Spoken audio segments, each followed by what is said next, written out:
O eto na ho mga kababayan, dumako na tayo sa presidential sister mga bossing. Hindi. Ayaw niyong tanggapin yung sinabi ko na si Amy Marcos ay presidential sister. Bahala kayo. Basta ako para sa akin, presidential sister siya, mga kababayan. Ano? Ngayon ho, mga bossing, ang sinasabi ni Fiscal EJ Pabrika, lahat daw ho nung sinabi ni Amy Marcos doon po sa pagtitipon ng INC o doon sa rally ng INC ay pawang mga alegasyon lamang. May nakita ba tayo ebidensya na ipinakita? May patunay po ba? Wala.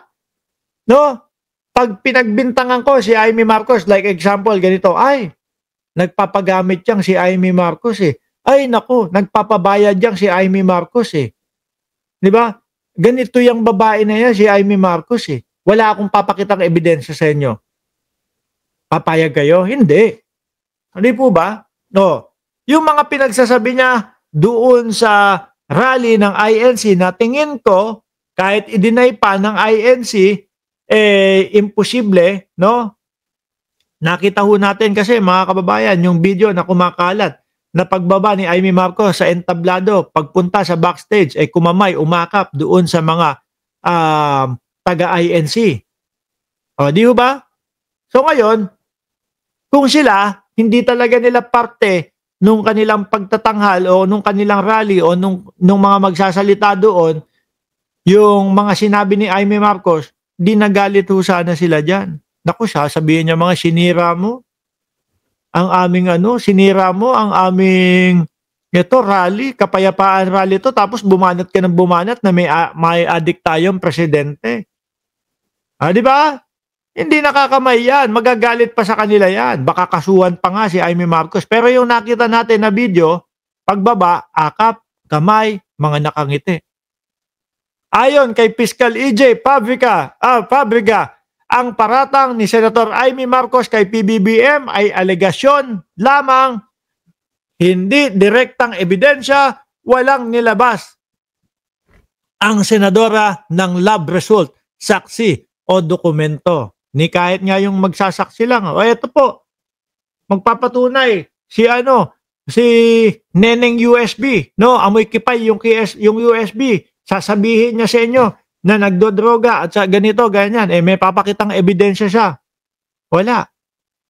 Di po ba? Sabi-sabi lang, mga bossing. Sabi-sabi lang ho. Diba, kagaya lang din ho ng dating Pangulong Duterte. Kapag kayong trip ka niya, nasiraan, magsasalita siya. Sasabihin niya, naku, nagdodroga yung tao na yan. Pagka hinanapan mo ng ebidensya, wala naman pong ipapakita. Di ba? Ganyan po ang galawan at ganyan po ang hilatsa ng mga muka nila. Ay, hilatsa ng muka. Eto.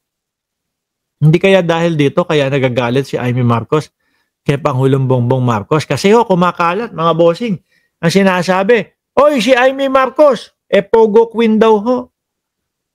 Pogo Queen daw ho. Mga kababayan, may pinakita pa nga ho si Mami Pebbles Talakera na tawag doon? Yung ipinasang batas ni Amy Marcos o related siya o isa siya doon sa lumagda ng pagbubukas ng Pogo sa Pilipinas ho, mga bossing. Hindi kaya ito yung sinasabi ho ni Ombudsman Remulla patungkol kay Amy Marcos?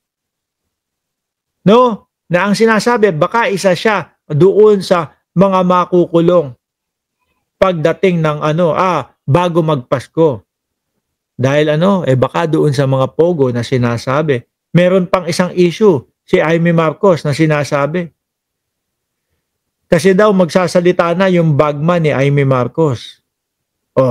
Doon sa DPWH. Siyempre, mga kababayan, kung ako naman talaga si Amy Marcos, ang gagawin ko, mga bossing, ay,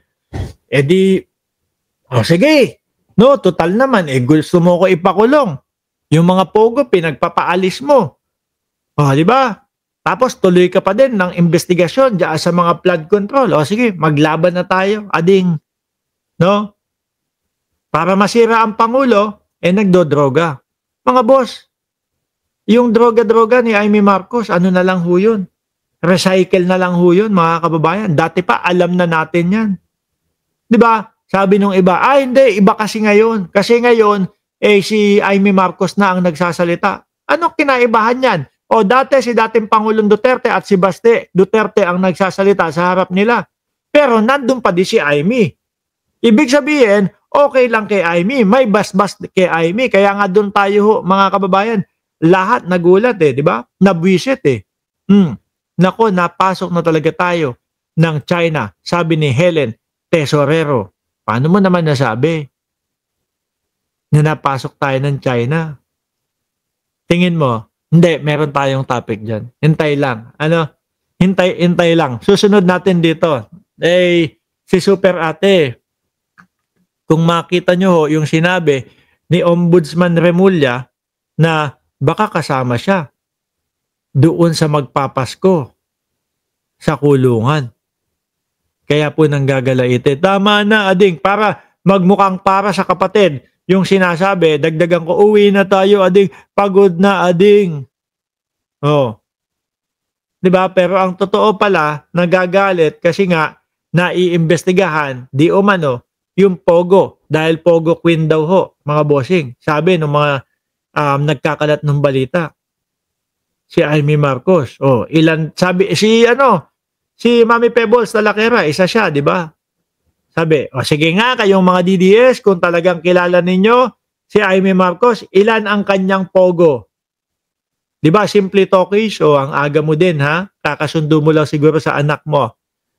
Ayan, mga kababayan, kaya nagwawala nga naman yung Super Ate. At para mas powerful at tingin nila, talagang mapapasibak nila, mapapaalis nila, mapapalayas nila ang Pangulong Bongbong Marcos. Ayun, nakipagsama doon sa Iglesia ni Cristo, mga bossing. Diba? Ngayon paano natin hindi masasabi na yung sa Iglesia ni Cristo hindi nila pinagplanuhan? Tingnan nyo nga po, makagutesa din po si brother, si Brother Edwin Sabala. Ang sabi niya, nakakabahala na kung sino pa yung tumitestigo para matunton ang mastermind ng korupsyon, sila pa ang iniimbestigahan, sila pa ang nais kasuhan. Si Gutesa yung tinutukoy niyan Boss, unok nung tinupo naman, kayo lang yata ang naniniwala kay Gutesa. Di ba? Boss, ibig sabihin, hindi mo nahalata, hindi mo napansin, hindi mo nakita.